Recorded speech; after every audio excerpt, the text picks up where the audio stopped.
live digital আৰু এই মুহূৰ্তত এটা ডাঙৰ খবৰ লৈ আহিছো এবাৰ ৰাজ্যৰ নিবনুৱা যুৱক যুৱতীসকলৰ বাবে ভাল খবৰ দিছে মুখ্যমন্ত্ৰী হিমন্ত বিশ্ব শৰ্মাই নিবনুৱা যুৱক যুৱতীয়ে লাভ কৰিব চৰকাৰৰ পৰা 2 লাখ টকা আমি এই সন্দৰ্ভত আপোনালোকক সবিস্তাৰে জনাবলৈ চেষ্টা কৰিম ৰাজ্যৰ নিবনুৱা যুৱক যুৱতীলৈ ভাল খবৰ দিছে মুখ্যমন্ত্ৰী হিমন্ত বিশ্ব শৰ্মাই কি এই ভাল খবৰ আমি জনাবলৈ চেষ্টা কৰিম নিবনুৱা যুৱক যুৱতীয়ে লাভ কৰিব চৰকাৰৰ পৰা 2 লাখ টকা কেনেকৈ লাভ কৰিব এই 2 লাখ টকা সেই সন্দৰ্ভটো আমি আপোনালোকক জনাবলৈ চেষ্টা কৰিম ক্ষুদ্ৰ উদ্যোগ আৰু ব্যৱসায়ৰ বাবে চৰকাৰে আগবঢ়াব এই টকা 1 লাখ টকা ৰাজসাহাৰ্য আৰু 1 লাখ টকা ঋণ হিচাপে লাভ কৰিব ৰাজ্যৰ নিবনুৱা যুৱক যুৱতীয়ে শুকুৰবাৰে ৰাজ্য চৰকাৰৰ কেবিনেটৰ বৈঠকত লোৱা হৈছে এই বৃহৎ সিদ্ধান্ত এটা ডাঙৰ খবৰ জনাইছো 2 লাখ টকা দিব ক্ষুদ্ৰ উদ্যোগ আৰু ব্যৱসায়ৰ বাবে নিবনুৱা যুৱক যুৱতীক ৰাজ্য চৰকাৰে ফেচবুক লাইভ যোগে মুখ্যমন্ত্ৰী হিমন্ত বিশ্ব শৰ্মাই জনাইছে কেতিয়া লাভ কৰিব এই টকা আৰু ইতিমধ্যে 25000 যুৱক যুৱতীৰ তালিকা প্ৰস্তুত কৰি চৰকাৰে জনাইছে অনুমোদন 3 নৱেম্বৰত ৰাজ্যৰ 25000 যুৱক যুৱতীক খানাপাৰাত প্ৰদান কৰিব প্ৰথম কিস্তিৰ ধন পৰৱৰ্তী সময়ত পুনৰ 75000 যুৱক যুৱতীলৈ আগবঢ়োৱা হ'ব এই আঁচনিৰ সুবিধা 1 লাখ চাকৰিৰ লগতে 1 লাখ নিবনুৱা কৰ্মসংস্থাপন দিব হিমন্ত বিশ্ব শৰ্মা চৰকাৰে আঁচনিৰ সুবিধা লাভ কৰা 25000 যুৱক যুৱতীয়ে গৃহ জিলাত ল'ব লাগিব প্ৰশিক্ষণ আঁচনিখনৰ বিষয়ে সকলো বুজি উঠিবৰ বাবে দিয়া হ'ব 3 দিনীয়া প্ৰশিক্ষণ খানাপাৰাত 3 নৱেম্বৰত 25000 যুৱক যুৱতীক আগবঢ়াব ধনৰাশি ৰাজ্যৰ নিবনুৱা যুৱক যুৱতীলৈ ভাল খবৰ দিছে মুখ্যমন্ত্ৰী হিমন্ত বিশ্ব শৰ্মাই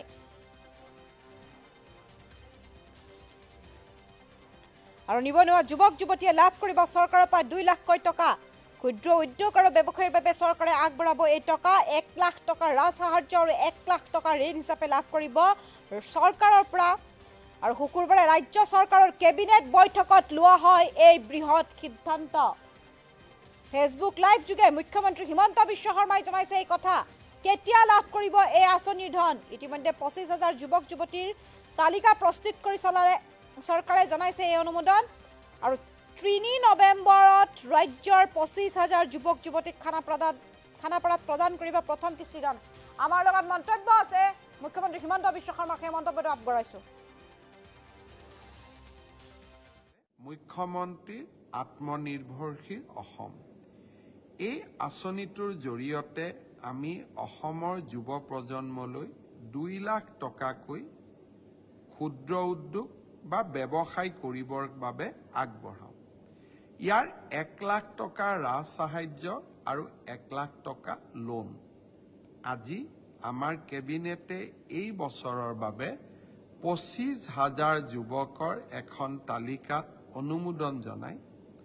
অহা 3 নৱেম্বৰত যুৱক যুৱতীসকলক আমি মাতি আনি খানাপাৰাত আঁচনি অনুসৰি তেওঁলোকৰ প্ৰাপ্যৰ প্ৰথম কিস্তিৰ ধন আগবঢ়াম ভৱিষ্যতে আমি আৰু 75000 যুৱক যুৱতীক এই আঁচনিৰ অধীনলৈ আনিবৰ বাবে আমি প্ৰচেষ্টা চলাম অৰ্থাৎ 1 লাখ চৰকাৰী চাকৰিয়ে নহয় 1 লাখ ল'ৰা ছোৱালীক আত্মসংস্থাপনৰো আমি সুবিধা দিয়াৰ ক্ষেত্ৰত আগবাঢ়িছো যিসকল প্ৰাৰ্থী আজি চূড়ান্ত হ'ল তেওঁলোকে নিজৰ বিষয়ে গম পাবই যে এই আঁচনিৰ বাবে মই নিৰ্বাচিত হলো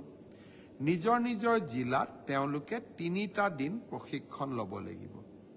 যাতে আঁচনিটোৰ বিষয়ে বুজিব পৰা যায় আৰু 3 নৱেম্বৰত আমি খানাপাৰা ভেটেনাৰী খেলপথাৰত মাতি আনি সকলোকে এই ধনৰাশি 25000 নিৰ্বাচিত যুৱক যুৱতীক এই ধনৰাশি আমি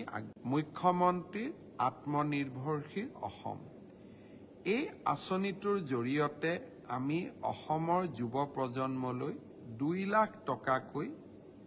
ক্ষুদ্ৰ উদ্যোগ বা ব্যৱসায় কৰিবৰ বাবে আগবঢ়াওঁ